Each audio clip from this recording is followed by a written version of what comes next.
Welcome back to Tintin Destination Adventure. Ah, that face. So now we're going to do a bonus level. I think. Are we? With Snowy. Yes, we are. The bonus levels in this game involve Snowy getting bones. Come on, Snowy, get a... Oh, sorry, wrong voice. Come on, Snowy, get a bone. Yeah. Remember, Bruce, for this game in particular, you have to do British Tintin, even though he's Belgian. Okay. But music there's also Canadian Tintin. So what do you need to do? Is the actor who played him in the cartoon Canadian? It was the voice stuff was done in Canada, I believe. Well, they sounded fine though. They didn't sound like particularly like too American or too British. They sounded pretty much just ambiguously English.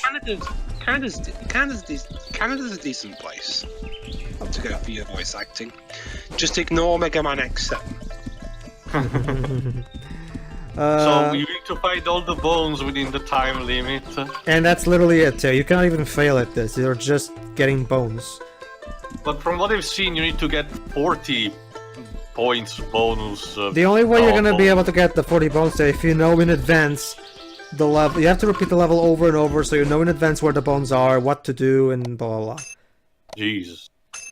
And keep in mind, in order to see the ending, you have to complete the game 100%. So, Yay. Enjoy.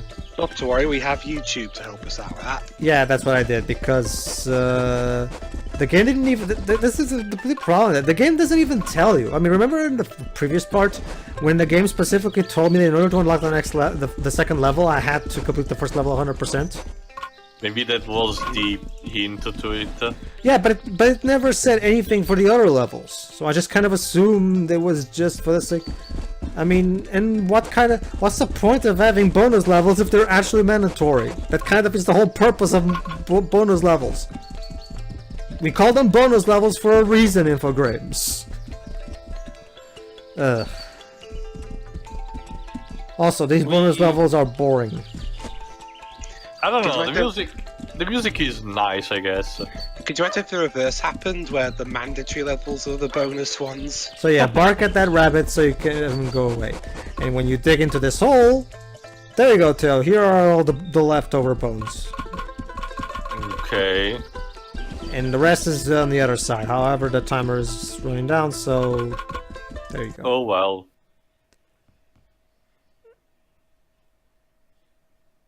You need 3 Woo. bonus bones. Bonus bones. Boners. Alright. So what's alright, the creepy face gorilla guy. Alright, that's defeat Ranko. The gorilla from from the Black Island book. You know what would be funny? Oh crap. Hold on. If you died at any... And now Tintin what? gets thrown into the TV for some reason. It's like that AVTN episode in the game. And that's it. I hope you enjoyed that CG cutscene. That That clearly was important. I mean, could you imagine if Tintin died and then the audience watching the thing on the TV would have to react? Wait, Tintin died? But he's right here. Alright, so the boss battles in this game work basically like this. You're running around in a circle, and the boss is in the center of it. And you're supposed to do a specific move with square to either go towards the boss or throw something at the boss or something like that. In this particular case, you're supposed to send Snowy to go up there to Ranko and bark at Ranko, because you remember how in the book the way Tintin managed to not be crushed to death by Ranko is because Snowy started barking at Ranko and Ranko got scared. Mm-hmm. So this is a literal interpretation of the book. Okay. What's with the music? Ranko. Yeah, it sounds Indian Arabian like. Yeah. Sounds techno to me. In the book, Snowy barks and scares Ranko. So let's make a boss where you do nothing but that. It's the most literal interpretation of the book you can think of. And why is Tintin wearing a kilt? Because we're in Scotland. Yeah. Well, does I guess when in Scotland, be a Scottish person. But you're not Scottish though, so isn't that kind of stereotyping them? So be loud, drink a lot of Wait. Do it. Are you trying to imply that Airgate doesn't have racial sensibilities? What exactly gave you that idea? I mean, come on. I have never seen anything racist in any. Oh wait, the first book. Yeah, there's also the one, but we haven't read the one in Russia against the Soviets, which is, from what I've seen, equally very disturbing when it comes to some particular scenes. Plus, he's that era's version of J.M. Barrie in there, So yeah, basically you have to wait until all the rocks break so that Snowy has. There you go. Bork. Branko's model kind of looks like the Super Smash Bros. 64 model of Donkey Kong. Maybe it is. Well done. Alright, How lame. Yeah, the bosses in this game are pretty lame, honestly. It's more like the victory screen thing, not even a cutscene. I mean, yeah, another pointless cutscene. And yes, this every time we look at a boss, we see that FMV because it's critical somehow. We had no budget for the others. Snowy, where were you? It's about to start.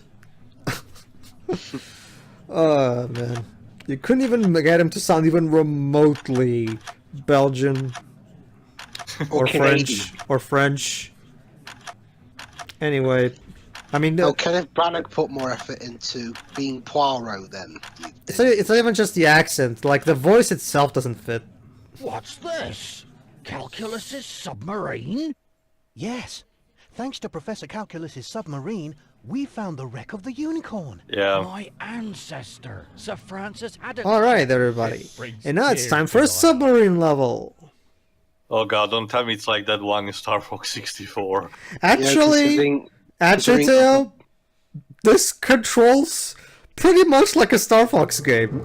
That's the interesting part of it. No, it's not even worth it. It's a submarine anyway. Try to do a barrel roll in the water, it'll probably... Man, I'm sure this loud sound of a submarine could not get annoying really fast. Don't worry, Theo, I'm in easy mode, which means I have invincibility. Do you go right or left? No, you don't. You just, basically, the way it works is, if you're more to the right on the screen, you'll go right, and vice versa. The game doesn't really good enough. Always right. The game kind of... I mean, I kind of would have preferred to just have, like, a choice, like a square for left, circle for right, you know? But, I guess. Alright, just keep going through and go. Okay, obviously this particular stage is based on that part from the Red Rackham book where Tintin is using Professor Calculus' submarine that looks like a shark to search for the unicorn. Yeah. With giant jellyfish, apparently. Which again brings up the question, Stephen. If you're doing the Secret of the Unicorn story, where the hell is Professor Calculus? Well, they kinda need him for the Prisoners of the Sun story, so... But hey, Stephen Moffat's too busy with Doctor Who to do that. Oh no, wait. I'm honestly starting to wonder, since they didn't bother introducing Calculus in the first movie, are they just gonna do something similar to what they did in the first movie? In the sense that they're gonna combine three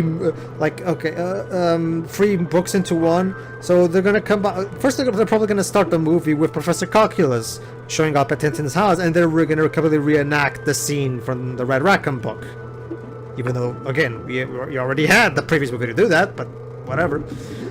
Remember, Pedro. Stephen Moffat, the George Lucas of British TV nowadays. Has it even been confirmed that he's returning for the second movie? I don't know. I'll look it up. That's the problem, Pedro. We know so little about this second movie. The only thing we know is that they said that they wanted Jackson to not touch it until he was done with another project of his. Yes, because God forbid we have a good Tintin movie. Hell, I'm not even sure if we needed a Tintin movie, another Tintin movie in general. And even the first one, I mean, I guess, yeah, you want to introduce it to the thing is, foreign Teo, audience and everything, but I don't know. well, the thing is, Teo, remember Yeah, we'll that. mention the writers, though. Well, remember, Teo, supposedly this has been a passion project of Spielberg ever since the 80s. Remember, he got the rights for it back in the 80s. He's been wanting to make this movie for a long time. And even Ergay himself said after watching Raiders of the Lost Ark that if there was one Hollywood director he would trust with Tintin, it would be Spielberg. The problem is that the Steven Spielberg of the 80s doesn't exist anymore. That's just the problem right there. I'm pretty sure Ergay couldn't possibly predict how completely devoid of creative spark Spielberg would become in his later years. What else? It's also... I disagree, Teo. See, if there's one thing... Oh, hold on. The unicorn. I guess they found the unicorn. Hooray! We found All right, Tintin, say something with something with British wit. Wow, what? Of course, hello, darkness, my old friend. Yeah, so basically, Tintin's now become infinite. No, that's because he just missed one coin. It's like in the Crash games, where you just get all the levels, but you miss one single box. Now I'm imagining Tintin voiced by Liam O'Brien. I'm not sure that works, dude. Snowy, where are you? Snowy, where are you? Anyway, Here we go. let me... Oh, let me just... There you go. Yeah, yes, Let's see what's next. Rub it in that we missed one coin. Apparently, Again, it's just like in Crash. yep. There's very little about the news of about Prisoners of the Sun. There's like the last time Steve said anything about it was last year, so it's gonna be hard to know about that. But it's not even just that too. Like I was saying, if there's one thing the Asterix CGI movie proved is that you can take one of these old books and really create a really damn good movie. Yeah, but that was made by the French people, not by Hollywood. I know, that's why I said, like, I would like for the French themselves to take it upon themselves to do one. Also, these levels remind me a lot of Lester the Unlikely. Tintin. There you go, Teo. Definitely. I don't understand Infogrames. Why? Why are you making Tintin into a fucking wimp? Have you ever actually seen this guy? This guy will fucking beat the crap out of 5 guys by himself somehow, even though... Although he's clearly not at the same level of Speed Racer, come on. Well, yeah, no, I mean, no one can fucking beat... Speed Racer will fucking take a fucking machine gun and fucking murder a bajillion people. Oh, man. Is that the sound of a seagull? Come with me, I'm sure lesbian seagulls. Anyway, Also, Tintin's got chloroform. No, it's the 21 bottles of chloroform. Because remember, we can throw chloroform at the animals to put them to sleep for like 5 seconds. What is it, a song now? 20 bottles of chloroform on the wall, 20 bottles of chloroform. It doesn't work. Down, you put it on the guy and he dies. I really don't understand what's Infogrames' obsession with making Tintin such a wimp in their games. They secretly hate him. Why did you even buy the license? Money. Because they wanted to show the world how much they hate Tintin. Money be damned.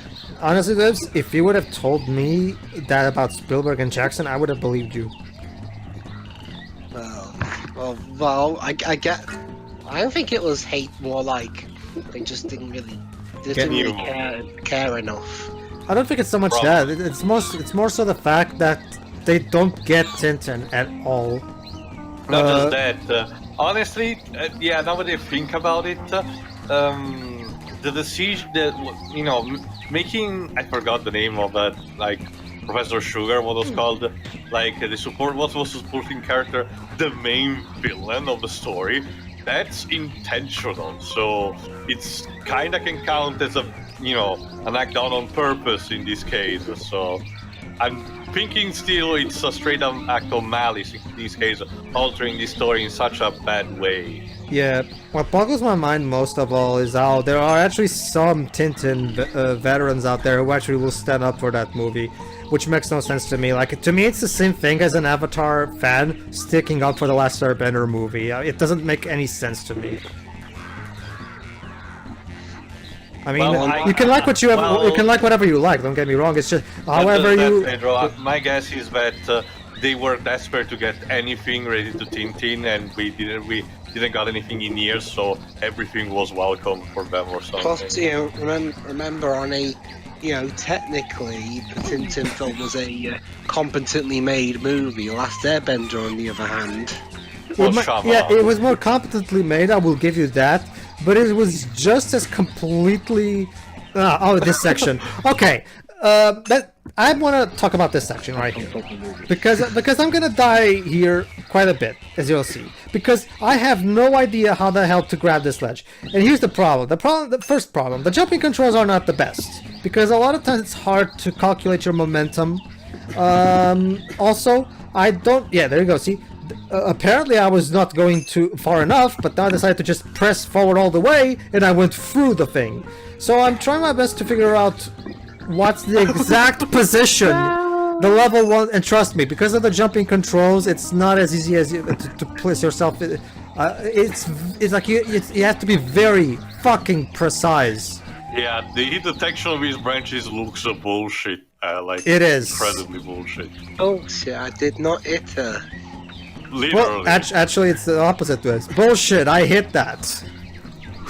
I did. Oh, hi, Mark. All right. Reminds me to it. Oh, go ahead. What I was trying to say to you was, fucking damn it. Ew! I don't want to fuck a tree. But the point is, it's like just. I will give you that the movie is competently made, Whips. But it still misses the whole point of the source material just as much as Last Airbender, if you ask me. Like, it flanderizes the characters beyond recognition. The plot was changed drastically for no real proper. Well, it's like what you said, Pedro. It's 3 stories in one, so the result is a patched up Frankenstein monster. Yeah, much like The Last Airbender tried to squeeze in 21 episodes of into a 100-minute movie, because that's a good idea. Yeah. Hey, you reached it. Come on. There you go. Boing, boing. And you're supposed to 100% this shit. No, Teo. It's not that hard, because remember, you have infinite lives. You can just keep coming back to the checkpoint over and over and over and over. So it's not... keep falling over like that? He's stumbling into roots. So. Basically, if Tintin touches anything, like literally even anything, he'll trip over it. And there are roots on the ground that makes him trip. So he's clumsy. Pretty much, again, lesser than unlikely. Again, why make Tintin such a klutz in these games? I don't understand. I guess this is better than dying for a leaf, but... A fucking leaf. I guess this is still better than dying because a leaf touched you, but it's not that much better. I mean, I'd be like, what if I drop this phone just barely above my hand?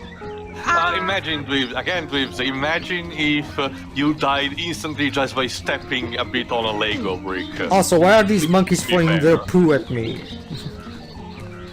Because I think one did to ad hoc in the Maybe if cartoon. Well, Tia, maybe if the main character you play as is a 2-year-old, then maybe. Was this game made by the same morons who made the NES Back to the Future game? It's about love, so just have the teacher throw hearts at Marty. It's about times, let's have clocks. It's about. It's about. It has. Like they have this literal interpretation of the. It's literal, but it's not logical.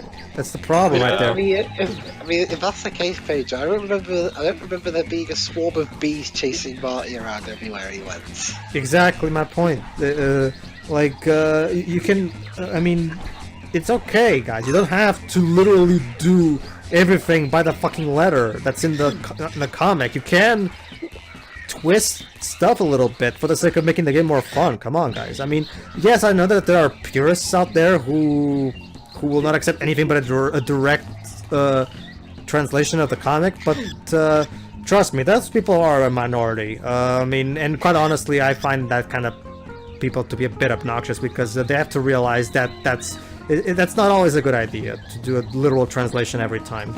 Sometimes it works, but a lot of times it can lead to problems.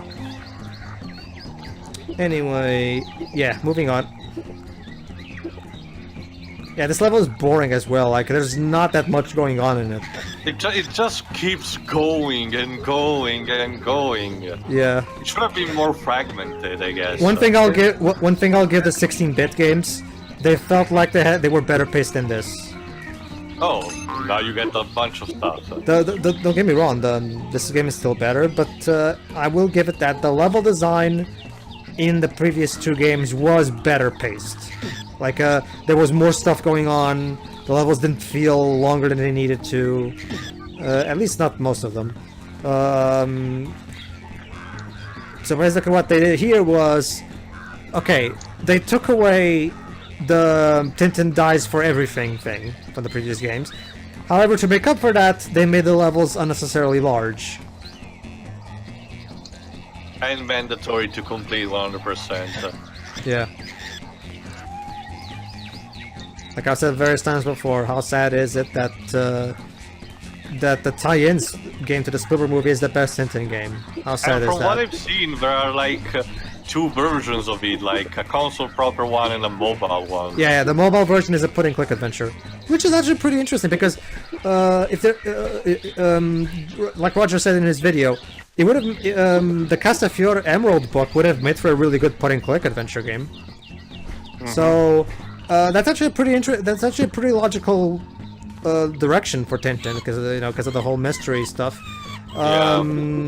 Again, Telltale games will probably be the best to realize something faithful enough. The version I'm doing for the channel will be the console version. I don't have the mobile version, and from what I've seen of it, aside from the different point-and-click adventure, it still follows the same basic story. So, whatever. Well, you wanna try it, Weebs? I don't even know if it'll work with the current iOS. Just use BlueStack. Not just that, Oh, but Cross. not just that too, but I think it does work actually. Treasure is ours. The Eagle's Cross. Tintin, I think your voice kind of And it just stops. Okay. Yeah. Yay! Finish 100% with It's like the guy you who can now access the bonus level. it's like the voice actor didn't even know who he was voicing. Like it's like it was told, okay, just get here's the script, just read what's said. Generic 25-year-old guy. 25-year-old generic British person. Yeah. Yes. Just like you are, but and then the guy gets insulted but does the work anyway. Alright, let's save the game and do a bonus level to finish our part. Might as well. Do do do do do do do do do do. Sorry, Liz, that's not the case. Can I just mention how so much better the Yen-Sei trilogy version of that song sounds? Thank you, game. I'm so glad we had that cutscene because that's the cutscene that holds the plot together. You see, like that's keep paying attention to, because believe it or not, all these scenes where Snowy just yawns, they're all allegorical. It's all symbolic. So pay attention, because otherwise you might get lost in the plot. It's symbolic of how boring the game can be at times. Pretty much, I guess. Very good, Whips. Have a cookie. Thank you. Chocolate chip, please. A So bone to pretentious. pick. Get it? Get it? Some bone puns. See, even the music even sounds a bit like Crash 1's bonus round theme. My guess is the developers were trying to go for the Crash audience, I'm guessing. Because remember, this was back in the PS1, so...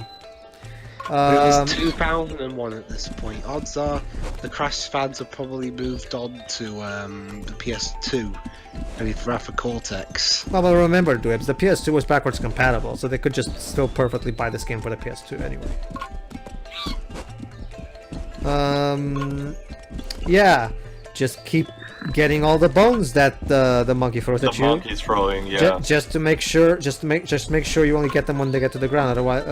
Otherwise they won't. It won't count as a pickup. And that's basically it. These bonus levels suck. Yeah. I mean, let's. You know what's interesting? Like I said, the Ubisoft game does a really good job in tying in Snowy much better, because instead of having his own levels, there's sections where Tintin needs Snowy's help to, go through a narrow passage or something like that. That's a much better implementation of Snowy, if you ask me. Again, why is the tie-in movie to the end game to the Spielberg movie the best one? I don't get it. I love Ubisoft. Why did you? You had 3 tries, Infogrames. You had 3 tries. Ubisoft only needed 1. Go ahead, Dubs. If you guys, developers, if you needed more unique music for a bonus stage, why not just base the music off the Japanese version of the of Torna's bonus round music? Because then at least it'd be somewhat different than just. All right. See you, everybody, for the next part. For part 3. See ya. See ya.